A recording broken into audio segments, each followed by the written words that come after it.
Sidang kasus dugaan pemerasan dan tindak pidana pencucian uang atau TPPU dengan terdakwa Nikita Mirzani diwarnai kericuhan.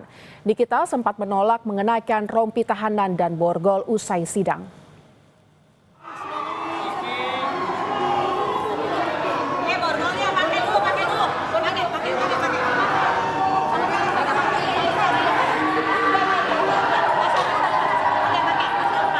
Usai sidang yang beragendakan pemeriksaan saksi dari jaksa penuntut umum sempat diwarnai aksi penolakan terdakwa Nikita Mirzani untuk menggunakan rompi tahanan dan borgol. Sebelumnya kericuhan juga sempat terjadi di dalam dan luar ruang sidang. Ricuh terjadi saat jaksa penuntut umum memotong keterangan salah seorang saksi. Sidang sempat diskors atas permintaan hakim ketua.